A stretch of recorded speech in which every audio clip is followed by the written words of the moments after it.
Hi everyone, it's Catherine Just with another Q&A Thursday. Hi! And we're doing self-portraiture. We're doing a series of self-portrait videos right now because there are so many ways to go about it. So today is part 3, and what I'd like to share with you is my favorite camera to take self-portraits. It is a Pinhole camera. Here it is.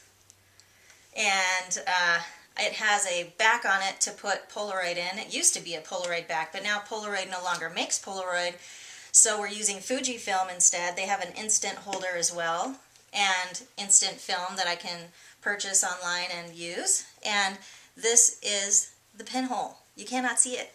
It is so small. It is the size of a pinhole. However, this is what I do. When I go on vacation, I bring my Pinhole camera with me, and what I love to do is set this up so it's sitting on the dresser or a table and it's facing the bed, and I open the shade just a tiny bit so that as the sun is rising there is some light coming in.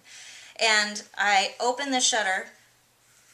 I, of course, take this little slide out first. Let me do that first. I take this out, and that exposes the film. When that's in, nothing gets to the film, but when I take that out, then the film is exposed, and then I open this up, I put it on the dresser, and I leave it there all night long. So I'm getting a very long exposure, hours and hours exposure, but with that little bit of light that comes in the morning, that is really going to expose the bedroom. And what I like about that is it shares with me and with whoever's looking, but it is about the time passing. Number one, it's capturing things that you might not be able to see on film. That's what I'm curious about with these super long exposures.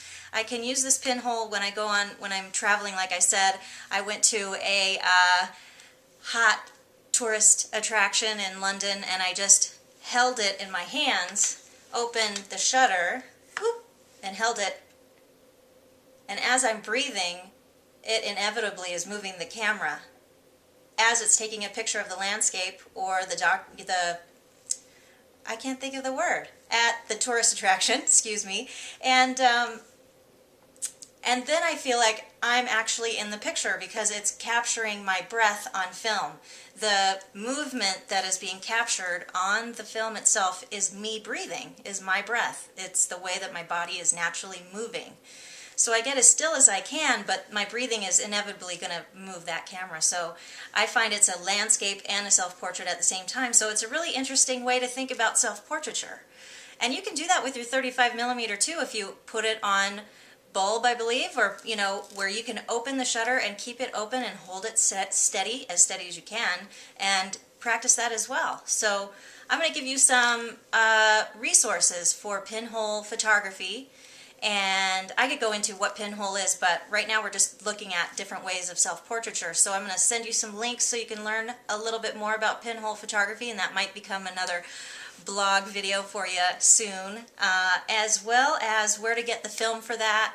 And I'm going to show you some photos of mine that I took in London as well as other places that incorporate the long exposure, capturing my breath on film, or just capturing a room overnight where you see things that I can't see with my own eye because it's a long exposure. It's very interesting to just notice what occurs. So there's the next series of the self-portrait group here that I'm working on. I hope you liked it. I hope it gave you some new information, and if you have any tips on pinhole or long exposures or capturing the breath on film, please leave them down below in the comments. If you'd like to sign up for the newsletter and get more tips, you can sign up your name and your email up in the right-hand corner of my website there, and you'll first get a download of tips on creating more soulful photographs, and then you'll get tips regularly with links when my next video blog is up and when other articles are written and other sites that you can go to learn more. So I hope you find this valuable, and I will see you next time. Thanks so much. Have a good day. Bye-bye.